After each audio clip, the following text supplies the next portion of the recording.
Oh. The recording, sorry, it's not recording just yet. Okay, yeah, perfect. In no particular order, maybe we'll start with Dr. Nsangu. Okay, so I'm Dr. Karin Nsangu. Yeah, I'm a lecturer here at University of Bristol. I'm a physicist. So my primary field is nuclear astrophysics. And here in Bristol, actually, I do specialize, in education because I'm the pathway tree. I'm a lecturer. And I've started off, so I did my first degree. I'm originally from Congo, which is the Democratic Republic of Congo. Partially grew up in Belgium, but I did my first degree in Congo. And I was actually the first female to do physics over there. So that's actually wow. Wow. So that's an interesting story. I can comment on that later on. And then afterward, I did kind of a taught master in Italy, master by research in New York, and then I did my PhD in New York, and postgraduate work in New York as well and in Sheffield before actually joining the lectureship here in Bristol. Yeah, thank you very much. That's fantastic. And just before we get Dr. Leo and Dr. Allens up, they have presentations they'd like to share, so I'm just going to get them up here as well. Give me one sec.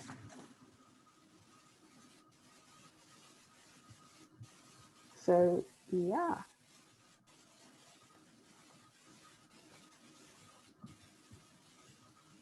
Lovely. So I think we have Dr. Leo's presentation up.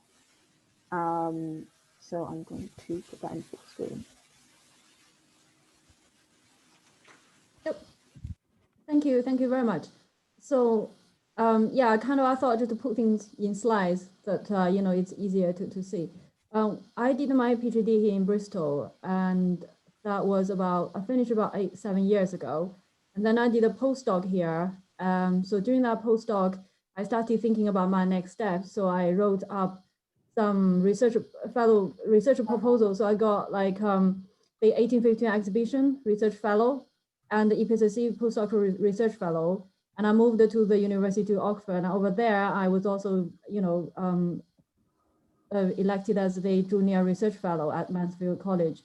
So during that time, I developed lots of my research, and I interviewed for a lectureship at the Bristol Physics.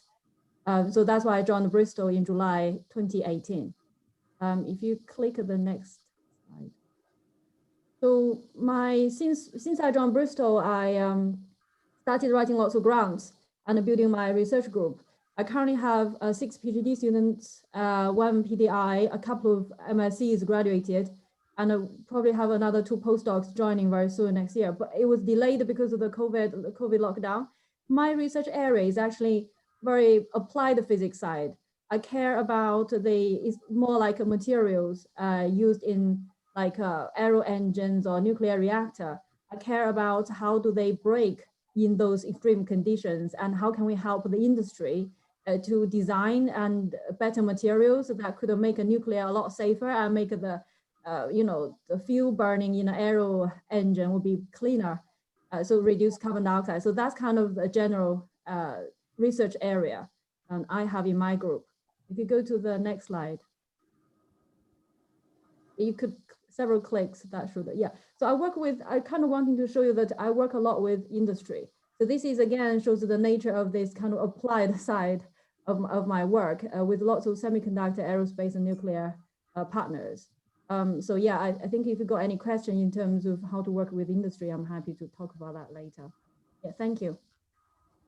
Oh yeah, that's quite incredible there. We have some really inspiring panelists here today who we deeply appreciate coming for us today. And I think the final panelist which we're introducing today is Dr. Ashraf Alam. So if you are ready, I believe it's screen sharing now. Yeah, I would like to talk about the students more than about myself, but I will just very briefly go through where I'm from. It looks like that all 3 of us, the panelists, are from originally from outside the UK, but we are all here now. I have been here I've been definitely been the longest. I went to school in Bangladesh. I was born there, obviously. I was an undergraduate in Germany, which is interesting for many people. I did my PhD in this country, and then I have been in Bristol since 1989, long time. And I was the first ethnic minority professor of physics in Bristol, and the only one, if you like. And I was not the first lecturer in Bristol in physics. There was, at least I know, one more physics lecturer of Indian background. My research interest is in condensed matter physics in general, but currently I work on encapsulation and delivery of drugs and nutrients. I work very much with pharmaceutical companies on real things that are on the shelves in pharmacies. We can talk about it, another day. Why I did physics. I'm following sort of the questions that Elisa sent us. I went into physics because of my general interest in physical and mathematical sciences from school. Did ethnicity affected my education and careers? I would say largely positive in positive terms. I mean, like everybody else, I have had my fair share of prejudice directed towards me, but usually, I have been able to cope with those. And if I have any specific advice for ethnic minority, my advice, obviously would be focused, work hard. Sometimes, some of us might need to work harder than others to prove ourselves.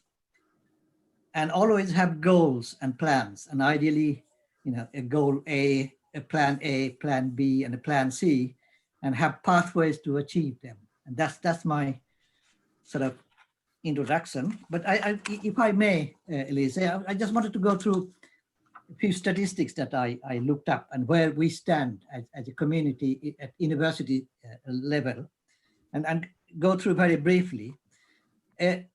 As it happens, the latest statistics available from various government agencies, the last one about student numbers, or rather student intake, is from 2017-18. That will be Elisa's batch probably.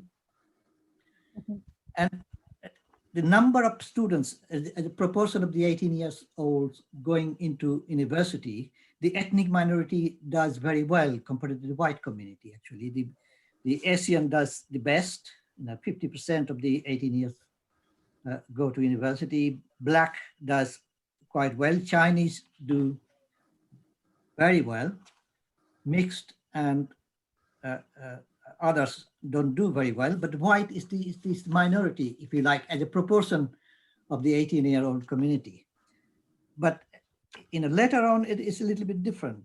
I mean, if you look at, before I go there, just to give you an idea, the proportion of the ethnic minority community in this country, the latest figure, reliable figure available is from the 2011 census, which is about 13 and a bit percent ethnic minority in this country. So given that, in terms of the number going to university, we are doing very well.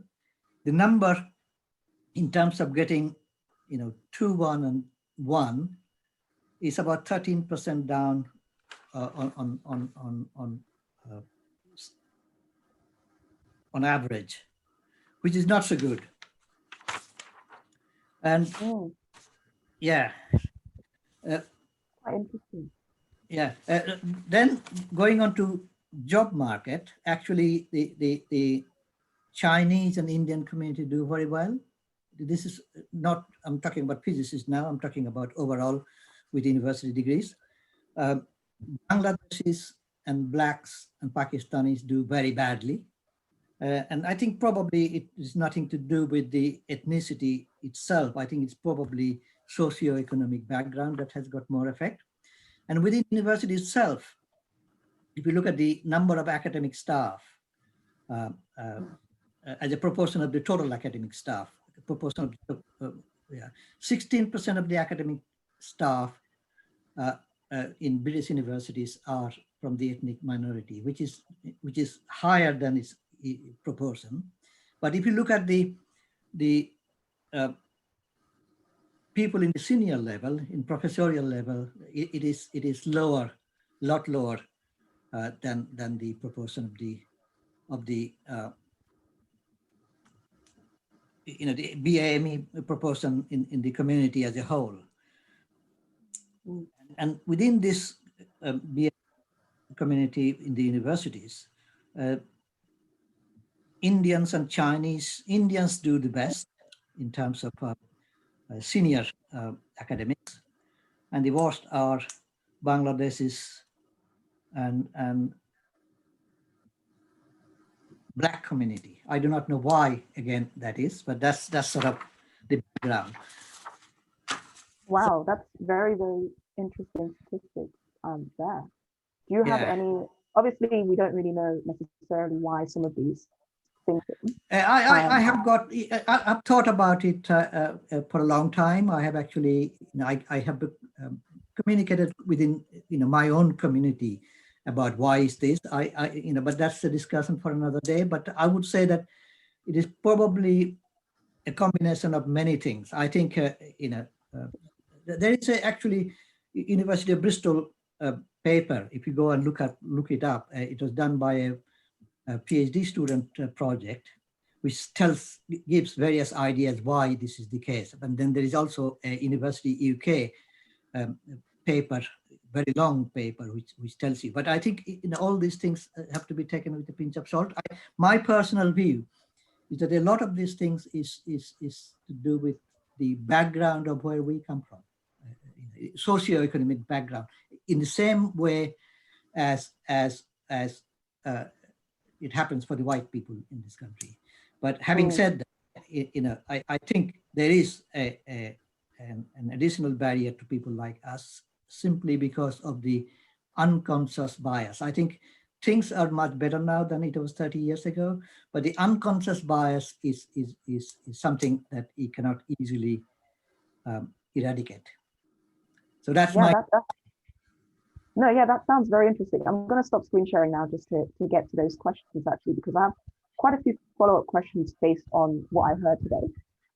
In terms of the unconscious bias, that's actually really good that you bring that up now, because I think especially Dr. Nsangu, you being the first woman studying, for example, physics in Central Africa, I'm sure you have your own stories with that. Yes, I definitely have my own story. I like highlighting it because we do, I think as Hasham actually said, we do sometimes put on too much emphasis on it's because, for example, this is happening because of your skin color only. Sometimes it's the expectation. People don't know what to expect because they've not been exposed to you yet. They don't really know. And that is what I experienced when I was the first female. That's an interesting story. I'm sure I can actually write a book about it. It really is. When I first started to start with, I was literally, even my lecturer was telling me, what are you doing here? We've never had a girl. He was literally straight up telling you, what are you doing here? We never had a girl. So I had some of them that were supportive, or that were more like dismissive. It's almost like, okay, you're wasting your time. It's almost like, what are you doing?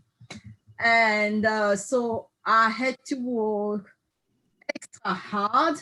It's almost as if I had to work for the whole female, which is really weird. I had to work for the whole female kind of cohort that will be coming after me. And so I did really, really well. I was the first of my, the first of my promotion every single year. And at times there were like a 10% difference between me and the person after. So I did it in a way that it shut everyone mouth. That was it. So after me, I'm told that they've had quite a few girls, but they've not had the same issue as me. So they accept it, even if when they don't do as well, it's fine. They know that, okay, it's not a girl issue. It's just the person. But when I was there, and because I was just the first one. So from the time I started till when I finished, I was the only one in my department. Yeah, so that was literally it. So it was not just the first one, but somebody joined me right after, and I was literally the only one till I finished. And it's after I've left that I know that they've had quite a few now. But yeah, so I had to kind of deal with, I would say, prejudice in the sense that they don't know what to expect from you. They don't really think that you're gonna work as hard, or yeah, there was simply a little bit of something there. But after the first year, that mostly went away already because I kind of had the first in my first year, and then I was just like, oh, the girl had the first. They were shocked, and then second year and so on, I went on. So that kind of started changing. So by the time I finished my degree, that the attitude had changed already. I was more praised, more in the sense rather than the way it was at the start. I had to work really hard, and that had slightly sometimes across my career translated a little bit, not to the degree at all. I have to say absolutely not to the degree. But it's true that, for example, I think in Bristol, I'm the only black lecturer. I don't think there's another black in physics. I've not seen one other one. Yeah, no, there isn't. Yeah, I've not seen another one. So, But I mean, that is, yeah, go ahead, sorry. no, I was simply saying that, I mean, the thing is, like, sometimes people don't really know what to expect. I mean, I have to say that in Bristol, people are fine. They don't, I won't say they don't see your color, that's not really what it is, but they simply see your qualification, you're a colleague, and that's mostly what it is. It's true that there's a little bit of bias sometimes, but in general, my experience has been quite positive. From time to time, you can actually say, at the start especially, people didn't really know what to expect. That's probably what it is. They really weren't sure. But once they actually work, that is, I mean, literally, for me, I usually say, I mean, let my work speak for myself. For me, it's like, that's what it is. So, and, but yeah. So there is a little bit of that. Yeah, and we'll probably get into, maybe if you guys are happy to share, some of the more like blatant kind of biases you've experienced. Yeah. But I also wanted to hear from Dr. Leo. I guess because you did your master's PhD here and your postgraduate here, but you did your undergraduate, just like I think Dr. Karim as well, like abroad. How did you find coming here? Because I do feel like a lot of international students who come from East Asia do say that they experience some kind of, like, it's hard for them to feel necessarily included in things. So I don't know if you had that same experience at all. Yeah, I did my undergrad in China. I didn't really have a master's degree. Then I got a PhD directly from Bristol University. Probably because back then I was like the number one of my entire faculty. So basically from undergrad study. So that's why probably Bristol was, felt it was okay even if I didn't have a master's degree to start my PhD. Well, actually, I kind of very agree with what Ashraf. He said at the bottom of his like a slide saying, his advice to international students is that stay focused and work hard. So that's kind of also my feeling as well, that we came to a different country, that to even catch up, although we learned a lot of knowledge during our undergrad, but that was taught in our own language, that English, to translate your own knowledge from your own language to, for example, Chinese to English, that actually takes a lot of time to get used to. This happens to quite a few of my PhD students as well. They also from, international. I think that's a very hard time to adapt to the new learning or the new language or the new culture system in Bristol. But once, what I found that for international, once you get used to this, and once you're on track, just get, crack away, and you will definitely get what you worked for. So that's kind of my direct feeling for that. Yeah, no, that's quite helpful, especially given that a lot of students who are BME are often international as well. And I think that it's very interesting to hear that. I guess all of you had experience of being, I guess, the only person in the room that is of your specific background and things like that, and have your own probably unique stories on how maybe your culture or your upbringing kind of impacted your decision to go into physics. So if any of you guys like want to, because I think it's very difficult when you're not the typical face of that subject, for example, to approach it and come in and be like, yes, this is 100% what I want to do. So I'd just like to hear kind of, I'm just curious how you came to that conclusion and what kind of made you really say, okay, this is my field, even if people in there don't look like me, I still want to really attempt it, and I still think I can do pretty well in it. Mm. I think everybody has got a very different kind of experience. I think depends on where you are and what stage of your life you are. I mean, I give you a very brief sort of idea. I mean, when I came to Germany as an undergraduate, I did not speak German. I had to learn German in about 3 months before the university started. I was the only black, brown, yellow, whatever you call it, person in my class. Didn't see my face myself. So I didn't actually experience that I was different from them until I went home. So I think, and that I think helped me acclimatize. So when I came to this country, I was quite used to it. But I think everybody have different experience, different views, and depending on where you are, and sometimes unfortunate circumstances. I would actually like to hear from you guys what your experience is, and what you think we do wrong. I mean, I'm talking about students now. Oh, as a student, I'm sure later on when we do the floor questions, like more students will talk. But as a student myself, like I think I can relate with specifically Karine, because on my year, I believe at least, Did he go to school in this country or? So I actually was born in Austria. So I went to school in Austria. So they speak German there as well. Okay, so that's why your name Elise. Yeah, so at least, yeah, my parents actually chose that. I think my French speaking aunt chose that. It's very weird. But basically, yeah, I was born there, raised there, and then, when I was about 11, we moved to the UK and I went to secondary school and sixth form here. But throughout my entire life, I was always very particularly good at sciences. So it wasn't like I was never going to go into that degree area anyway. It was just as I got older and just as more and more people started putting ideas in my head, that it became more difficult for me to choose certain paths, because it's like if you look a certain type of way, people don't expect you to be doing a certain degree. And so I just feel like, I know it's really hard to explain, but when I do say what I study, people act very surprised, which sure is fine, but sometimes I just feel like they just assume that certain ethnicities aren't intelligent, and I can kind of tell from the way they talk about stuff.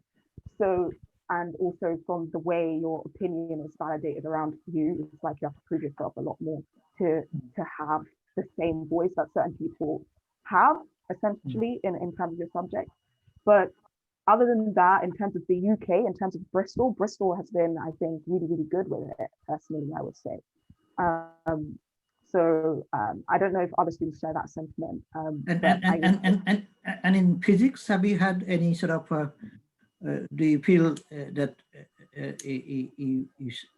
you get slightly different treatment, I mean, than other people? I mean, it is, sometimes people do treat people of different, who look different or who speaks different. I mean, you don't speak different, but you certainly look different. Sometimes people.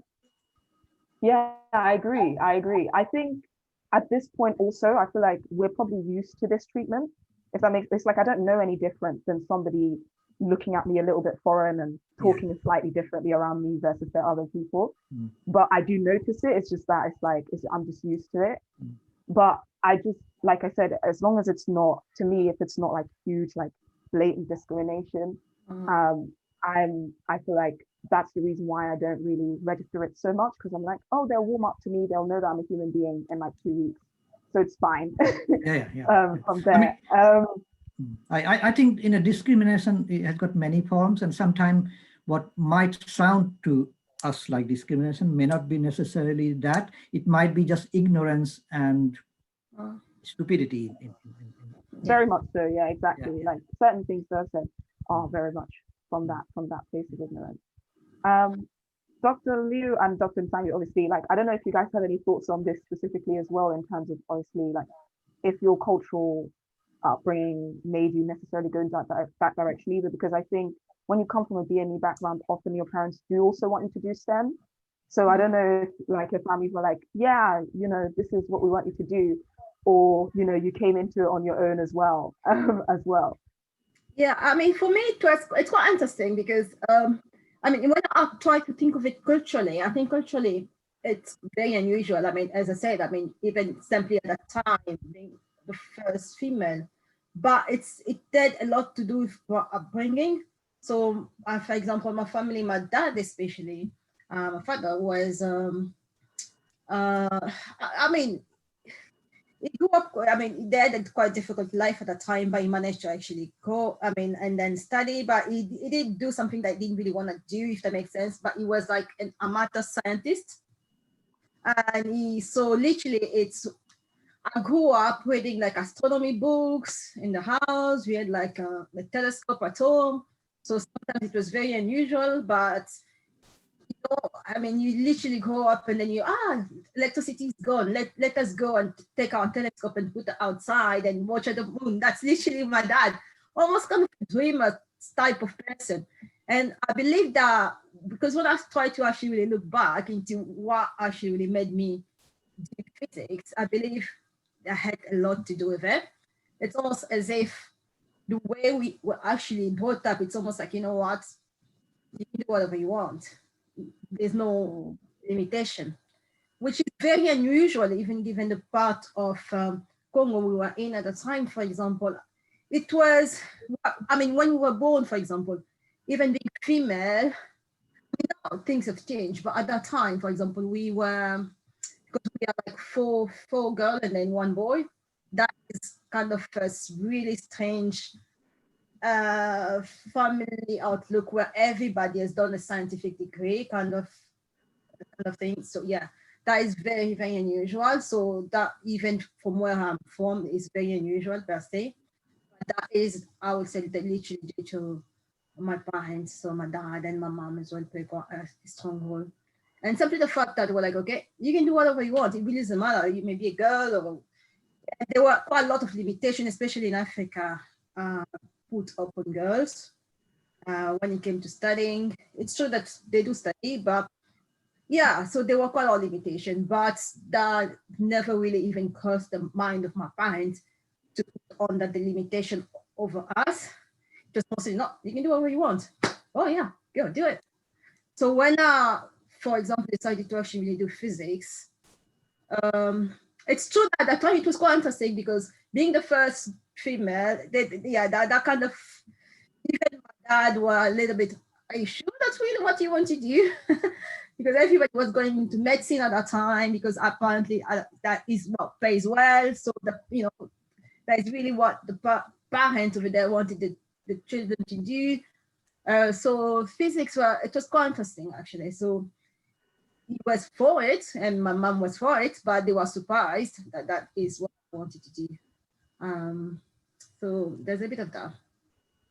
Yeah, it kind of similar. It kind of mirrors my experience as well because I was going to go into medicine as well, but then my parents were like, I was like, I don't like that. I want to do physics, and they were like, all right, where did that change come from?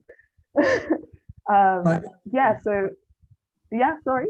Yeah, that I mean, there's something that interests me. I mean, I for a long time, I've sort of, as you probably know, we are probably in terms of how many girls we have got in the department as students, we are probably one of the highest in the country. I mean, we have got nearly 30%. From ethnic minority point of view, we do not do that well, but then again, physics is not the most popular subject for ethnic minorities. I mean, they want to do medicine or engineering. Yeah, exactly. So, being a girl and being black is probably, you have got a double wedge, which is probably doubly difficult, but in physics with us I think it's quite okay. So how do you feel? I mean, do you feel different a lot of the time, most of the time, or most of the time you don't feel it at all? Me? I'm talking about the students. I want to know about the students. It is the student. Yeah. Okay. I don't know. Does any other students want to share as well? Yeah, I think I think that should be, now we have got another half an hour. Maybe we should focus on this other than, Yeah. People have sort of figured out that we survived and we are here. Now is the question of, we want to pass on our your to you. So if you ask specific questions, it will be more useful, including any non BME students, if there is in the audience, what they are experiencing. Yeah. Like how are you going? Yeah, okay. go on. I'll say, yeah, so I'm not BME, I just came along because I was interested. But I think I can imagine, like, so being like a girl in physics, you get used to, like, kind of what you were saying, being in a group of people where you're in the like minority, or maybe you're the only person who like is a woman, for example. I think it means that you're kind of forced to be a little bit maybe more confident or sort of braver. And I imagine it's like what you were saying, Ashraf, it's like the double effect, like the sort of like intersectional thing that I imagine maybe there's more pressure on sort of being the first as opposed to just being one of many or being one of the few. So yeah, I think I can see that happening to other students as well. Yeah. Let me tell you, how do you pronounce your name? Eilish? Eilish. Eilish. Yeah. I've been here for a long time, and I sort of look up and see. I mean, when I came here, I was always looking for the brightest, the top student to attract to my group as a PhD student. And I would say in the last 30 years, about 10 of the last 30 years, the top student in the class, according to the final results, were girls.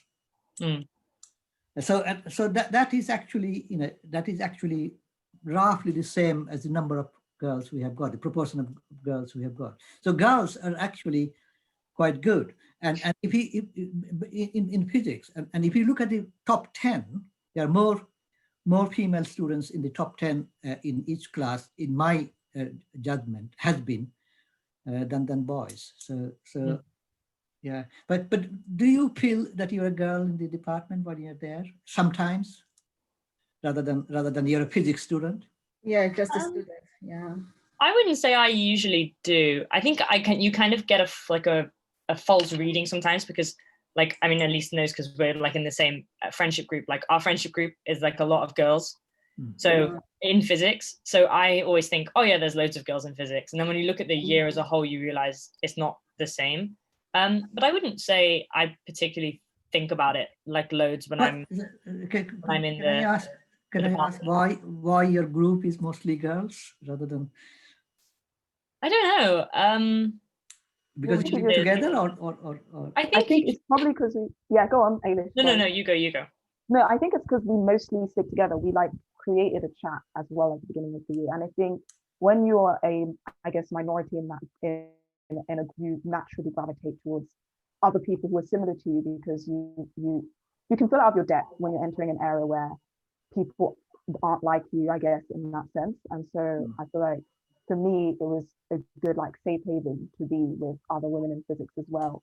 Because although I don't think any of us have had any, like, I don't think in my experience I've thought hugely about being a girl in physics. I've thought about probably less than being black. I think, just having that group has been quite good. It's sort of something that is in some people's brain as a survival instinct, or sometimes, I think so. Yeah, I think sometimes we felt like maybe if you like, we made a smaller group chat that's mostly girls. I think maybe we felt that if you ask a question in like the big group chat with everyone in it, that maybe people don't take it as seriously, or don't think like, and like you were saying about unconscious bias, like I definitely don't think it's that boys in physics are sitting there thinking girls can't do physics. I think it's more just sometimes when you ask a question, their response is maybe a bit more dismissive of it. That's what I was going to say. Yeah. So there's a condescending attitude in Sometimes. yeah, okay. So it's I nice think to have a group where you feel like everyone respects you and everyone feels Yeah, like exactly. you're at the same level. I mean, do you confront that? Pardon? Do you confront that kind of attitude? I mean, I think this is what I was sort of getting at the end. Oh, fair. As a black and brown ethnicity, and girls being also an ethnic minority in physics, I think that is one of the important issues, that you have to sort of know your rights and establish your rights, and you have to sort of put your foot down and say, what did you get in Yeah. quantum mechanics? I got better than you do. So why are you? So I think this is very important. I mean, I this is my experience also over very many years, that there are some people in the class who think they are clever and act like as such. So I think, and if you just sort of tackle them, they understand, because they do not know that they behave like that. You see, this yeah. Well, some So people it's do. about Some making people them do, aware, I but guess. some people do, but most people don't. Yeah.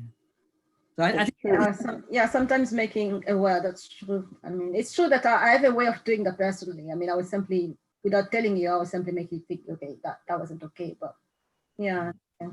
Yeah, I think a lot of time is depending on how you deal with things. Like, for example, a lot of people just don't like confrontation, don't like conflicts. If they say something, if it's okay, well, like Alisa said, she probably could have just, think when they wants to know you and they won't make those statements.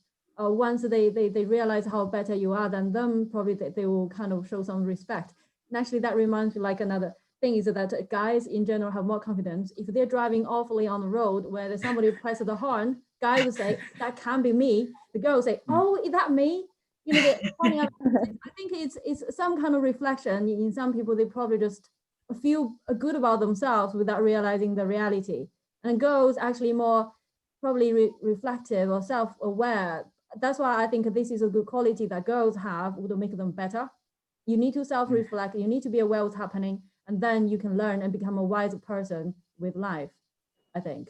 So, yeah, I think. I was not thinking about confrontation. I mean, these things can be tackled without confrontation in a subtle way, I think. Yeah. So do you have like, I guess it's implicit in my questions when I was like highlights, lowlights, but I guess just before we do some further floor questions, do you have experiences of having to, I guess, intrinsically like tackle these things in a non-confrontational way as well? Because I'm pretty sure, Ashraf, you being one of the first kind of BME professors, I'm sure you've had experiences where people have said stuff that you've been like, that's a bit questionable. Everyone here probably has a little bit of that experience. So how did you tackle that in a non? Well, I mean, I can give you one example. Very many years ago, I mean, there was a student in the class who I didn't know. I encountered, I saw this student. He didn't know that he was a student in physics, and he was sort of quite visually sort of. I do not know whether abusive is the word, if you like. I mean, he was sort of quite sort of made quite clear that I was not someone that should be going around in the city center or something like that. And then, first class, this was right at the beginning of the term, academic term. And then this guy was sitting in my class, right in the front. Wow. Yeah.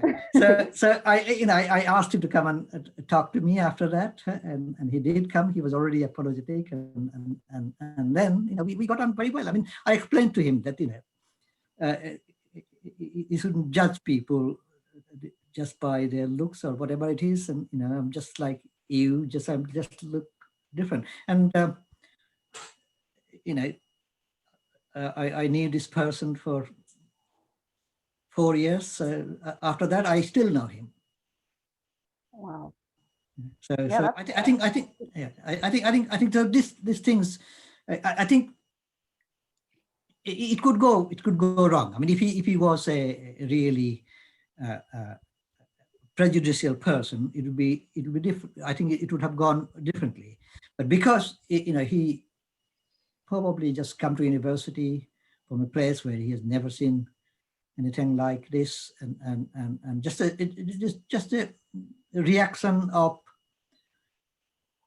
something that he has probably learned from school or home or friends or whatever it is. And once you encounter a person like me, it goes away very quickly if it is sort of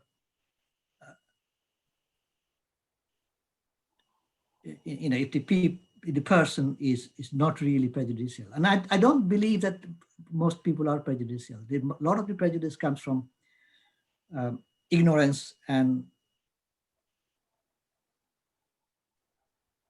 what is the other word I'm looking for? Unfamiliarity. Yeah. Yeah. No, and familiarity, I think that's the word for it, because I think for me, I mean, I've always, people think I'm younger than I am, which is good. I'm not complaining younger. That is not my complaint. That is not my complaint, but sometimes I've been mistaken for a student, by students themselves, which is so funny. So, yeah. So some students have thought that I'm a student. I remember when I was actually in New York at that time, I was teaching, and a student was really nice. He was literally offering me a chair. Oh, no chair, the lecturer is coming. And I'm like, oh, that's sweet. Thank you. No, but that's me. But yeah. So yeah, there's a bit of that. So there's kind of a little bit of unfamiliarity. I mean, as I said, I'm the only Black lecturer even here in Bristol. So I think at that time, at the start, when I first started, you can see a slight surprise from students when you actually come in. It's, oh, that's our lecture. Okay. There's that a little bit, but that lasts a few seconds and then that's gone. But yeah. Oh, I like that. Yeah, I think that sounds really good. I do think that it's, the world's probably come quite a far place. We probably still have a little bit to go in terms of just the instant intrinsic bias stuff.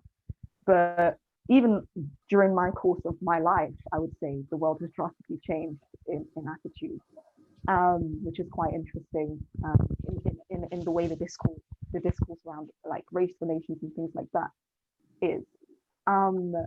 But also another, and I think we'll probably go into floor questions now, but just another kind of follow-up question is, would you say that the fact that you actually have a different like cultural perspective and cultural insight probably like helps you in your physics research, because there are probably more barriers that you have to, I guess, like overcome in that specific area when you're entering the career.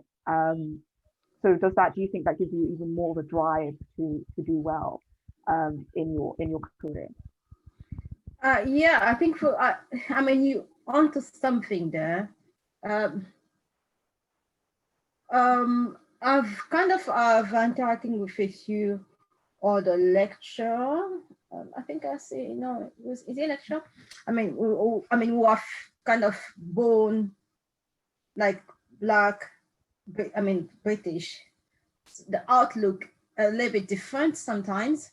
I mean, for me, for example, it's true that, as I mentioned, for example, someone may take offense when a student is surprised at the lecture. So it really depends how you see things.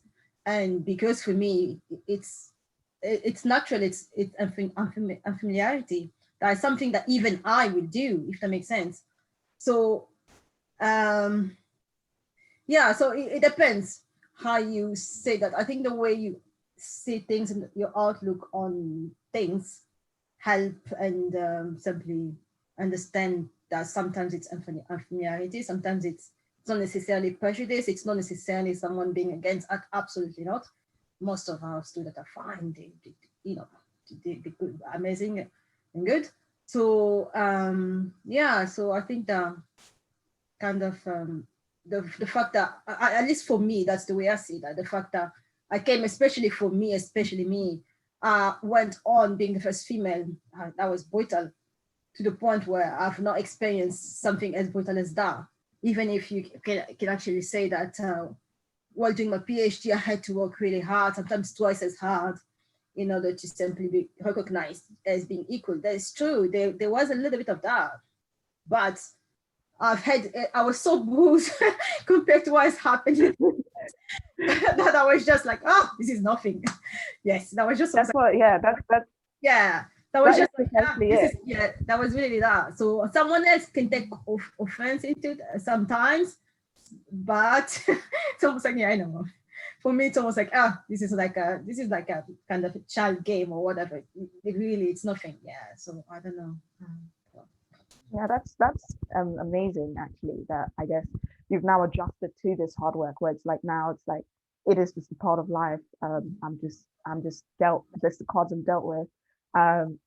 Yeah, I mean I can relate to that specifically as well, because obviously in Austria I would say they were a lot more racist when I was younger. It was quite aggressive, quite open. So that to the point where when I'm here now, if someone is just acting slightly differently just because I'm black, that doesn't really register in my head. That's just like, all right.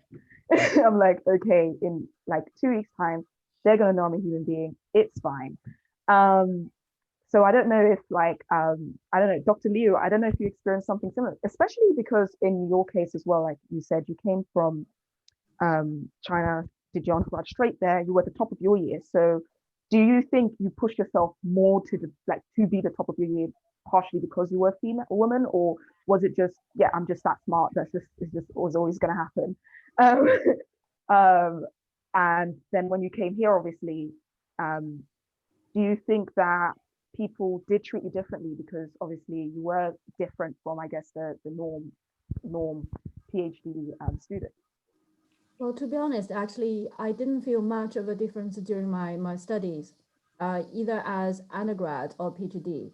So when you're a student, for example, I think also in your case, and I see in our audience, Lana and Priya, probably that you experience it's actually being students probably the happiest moment, happiest years of your life, that you're a student, that a lot of policies are tilted towards you to make your studies easier. Well, to help you to grow, to establish yourself.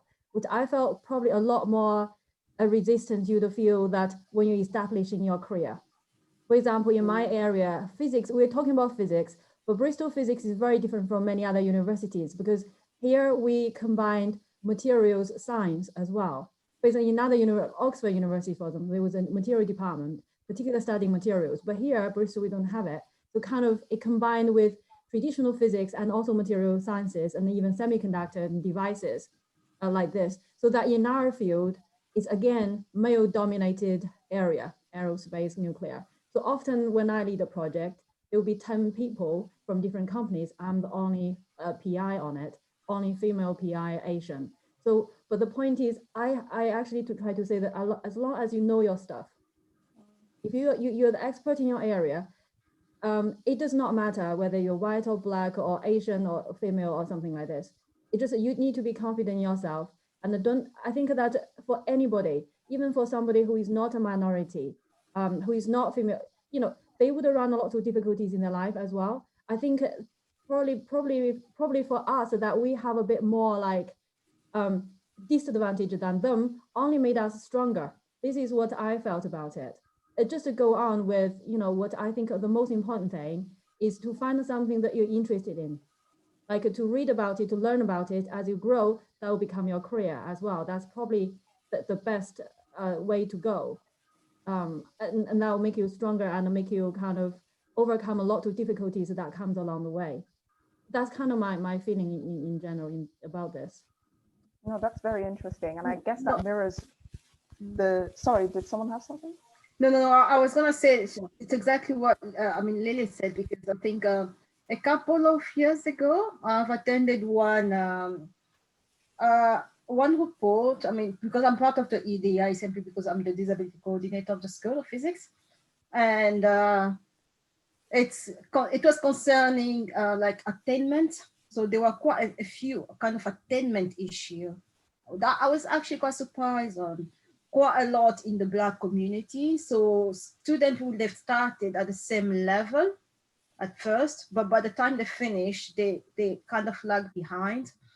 There were a few kind of theory into why this happened, and some of them were the uncomfortability. People not, I would say, not feeling, not fitting, not feeling as if they fit, not necessarily. And sometimes that's, for me, the message to students. It's almost like, make yourself comfortable. It's almost like that. I mean, don't expect someone else to come and make you. I mean, make yourself comfortable. You're there. You're doing physics. You're as good as anyone else. Just put that in your head. So don't start with a disadvantage in your head where, you know what, oh, I'm the only Black person here. What's going on? It doesn't matter. We don't test skin color. That's not what it is. So, you know, go. Yeah, that's and you're as smart as anyone else. So that's the mindset you have to have. So don't set yourself, you know, keep yourself down sometimes, because that does happen. So yeah, Actually, I agree. I'll quickly add one sentence following up with this. If you think about it, actually knowledge is a very powerful tool you can use to change people's opinion about you. Knowledge, learning a lot of knowledge. It doesn't matter what knowledge is, as long as you become the expert in your area, you know, you earn respect from people, for anybody, and applies to everybody as well. So I think, yeah, so if you know, as I said, now I think everybody here now is kind of at university, so just crack on with what you're passionate about. That will get you very far. Yeah, I mean, that's incredible pieces of advice there. And it kind of touched on what I was going to ask anyway, which was about the fact that a lot of us do attain at the lower levels. And I think Ashraf already gave us some statistics, but it's at the higher end where things start falling off. And no one really knows why, but there are answers out there to some degree. But I guess the best thing here, and I think the takeaway message is about just not honing in on the negatives and really just making sure, I guess, your career, your knowledge and all of that speaks for itself, essentially. And I think that's probably been one of the main pushing things for me, and I'm sure other students like me can relate to that, I guess. We have some time for floor questions, so if anyone has any, they can just shoot them at the panelists now. If not, I also have a couple, but I want to hear from others first. So I'll probably ask you to unmute if you do have any questions.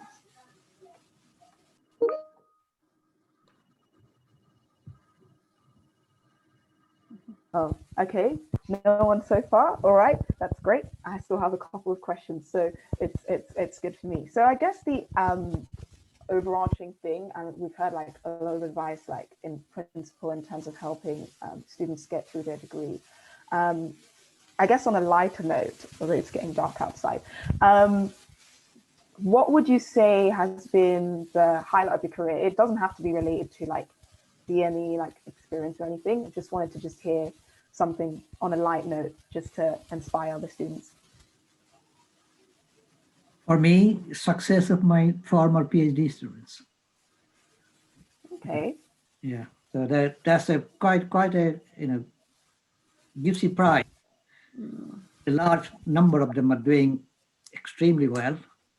Almost everybody has got a job which is quite, you know, sort of high ranking. So I think that's for me is the sort of icing on the cake, if you like. Just before you go on to somebody else, we have got very little time. For students, my advice would be talk to people. Okay, talk to your tutors. Whenever you have a question, talk to your tutors. Don't, they are there, they talk to you, and they will not, most cases, they will not bite you if you go and try to talk to them. Not only your tutors, but talk to your project supervisors or people, for example, when you're doing a third year experiment, you have got a experiment supervisor, and you will sort of learn a lot about not only about physics, but what is out there for you as a career. Physics is a very, very versatile topic to study, actually. I mean, more physicists work on financial systems than economists. You'll be surprised to know. So that's only one example. So I think there's a lot out there, and the more you talk about it, try to get an idea of what is out there, the better it is. So I'll finish with that. Thank you so much. Do you guys have any sort of highlights of your? Oh, okay. Priya has fantastic questions. So she said she's a BME success advocate. So her main role is looking at the attainment gap and why it happens. And she noticed a lack of BME role models like lecturers and academics. Priya's Indian, but still remembers being excited to see Dr. Nsangu in her first year because she was a female academic of color in her department. Do you think more could be done by the department to show how diverse physics can be? Yeah, that's actually a really good question. I just wanted to hear your thoughts on that. I mean, for that, actually, it's true that we don't really have that many BME lecture and academics. But what I tell students, it's almost like, don't necessarily wait for somebody to look like you for you to feel inspired. Be the first, I mean, be the one who inspire others. I mean, yeah. Sometimes that's what you have. I mean, I'm proud of having been, like, for example, the first female, and I've inspired so many after me, like 5 or 6 people came after me. It's like, that's literally what you want. Sometimes we need first, that's the thing. I mean, so we need the first person. We need the first set of people, we do. And hopefully, I do hope that I won't be the only Black lecturer for the next few years. I mean, I'm sure others will join. They definitely will, but for the time being, I'm there alone. So if what I was aiming for, even myself, for example, is to simply having a look at somebody who's Black for me to feel comfortable, then that, you have to be the first. It has to be a first one. They really has. Yeah, they do. Yeah, I agree. I think largely that's. So I'm happy that students can actually see me and say, oh no, I can actually work hard and do that. But sometimes you don't have it. So sometimes you absolutely don't have it. Even if you don't have it, that's what I was saying. Make yourself feel comfortable. Make friends with people who maybe think a little bit alike, even if you don't look alike. Sometimes you may think alike. So, make friends with people and get comfortable and make sure that convince yourself that, yes, you're there because you're smart and you can actually do it and work hard. And so have an aim and reach it. So don't let yourself necessarily, don't let yourself being held back by, for example, the lack of, I would say, representation or something along the line. And be the first one, be the first lecturer, and inspire people afterwards. Yeah. Absolutely. Yeah, I think that physics definitely has, from the hiring side, there's motivation and also plans to increase the diversity of the academic staff. There's definitely that trend and being emphasized every time when there's a new position. Well, I was just thinking that Ashraf and Karini, so probably I'm not aware of any other Chinese academics in the department either, right? Probably I joined in 2018 and we don't have any Asian or Chinese in the department, not female either. Well, that's a good question. Now that you mentioned that, that's a good question, actually. Yeah. We have postdoc and stuff like that, but we don't really have any. So yeah, it's kind of, it is changing, I think. But as I said, that but there is another extreme that I know that in the US, a lot of time, just people say, we'll hire this person because she has color. But then you don't want that. In the future, you want to be hired because you're good, not because you have the color. So if you go over the board to the other side, even when you're appointed because of your quality, the things normal people say that, oh, you're hired because you have color. So it's kind of a balance there. But I think Karini said that perfectly. It'd be good to have somebody look similar to you, but the look on people's face is just something that you don't need to look the same to think the same, to have the same mind. Yes, I think that's a good point. Yes. Can I just say to Lily's question, the physics department, our physics department, and many other physics departments don't actually have many I mean, physics is not a popular subject for BME community as a whole, is my view.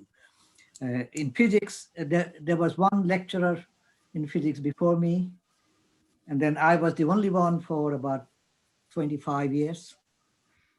I was the first professor of physics in Bristol. So there is not many, but that's I think is not necessarily the point. I think hello, are we still there? Yeah, I don't know if she's there. Yeah. I'm still here. Okay, yeah, I thought, yeah. So yeah, I mean, and then Lily touched on something. I think one thing is to be avoided is positive discrimination. In my book, positive discrimination diminishes your credibility. Because if there is a so-called positive discrimination and you get there by merit, people always will have doubts in their minds. So I would not promote positive discrimination. I think we are good enough to be there. Yeah. Merit. So that's I guess that's the way I see positive discrimination. So no, I'm good enough. I am. I mean, all you need to do, it's like all you need to make sure that there is no negative discrimination. So there's no like the bite. Yeah, I agree. Yeah, so that's all there is. I mean, otherwise it's almost like no. I'm also like that, because sometimes people are just like no. There is a dark side to positive discrimination. It's the fact that people don't think that you've actually reached that. Yeah, I mean the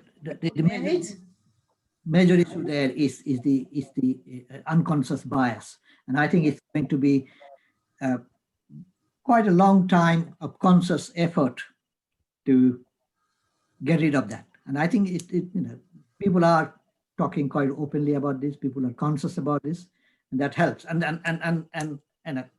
people like us should sort of point that out whenever possible. Yeah, absolutely. I think you are, I just like hearing these opinions on how these programs run, because I don't think often enough actual, Black people talk about these issues like positive discrimination, things like that. I don't think there's, like, you hear from the actual community who's affected, you just hear the negative opinions from the community who isn't.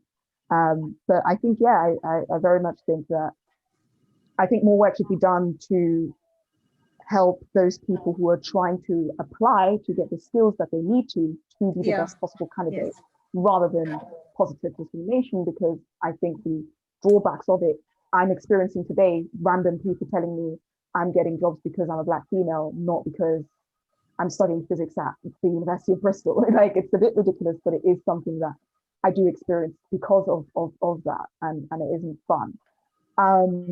But yeah, I think that I mean, we are sort of out of time, but thank you so much for joining us. I think a lot of interesting topics have come about. We've talked about things like, the fact that there is a lot of us are very keen to take these careers. It's just that not a lot of us are at the top positions just yet, but there is change on the way for that, and studies being done into why that could potentially be, and some good, really, really good inspirational words.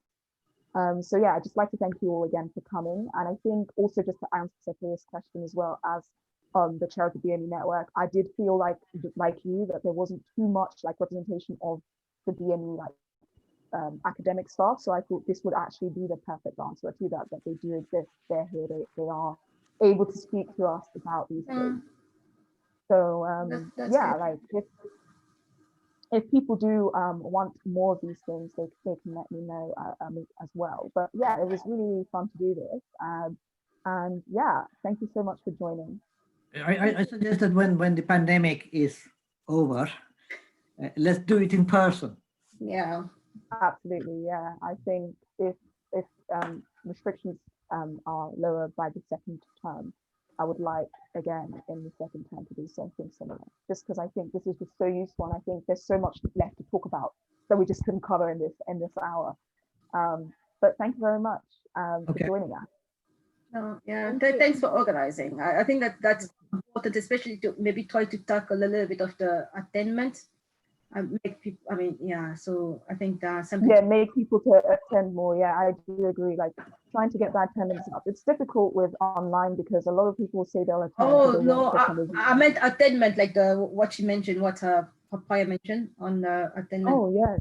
The attainment stuff. Yes, it's very interesting. Maybe we'll talk about, maybe it'll be a good topic to talk about next time because Mhm. I think I have my thoughts as well on it. But again, we've run out of time with Yeah. my thoughts on it. But I'm sure there's, you know, studies out there and I can see what I can find and maybe that could be a nice talking point Yeah. for another conference. Thank you very much. Yeah. If anybody got like wanting to send us email, feel free to do so. You can always find our email online. Yep. Yeah. I would be happy to, you can put it to the physics BME students. I would be happy to answer any questions. That's right. We all will be. Yeah. Exactly. And I'll Okay. probably post emails on the Facebook event as well for those of you who came from there. So yeah, I mean, Thank you thank very you so much. much for joining again. I'm And going Okay. thanks for organizing. Thank you. Bye. to Bye. bye. Thanks.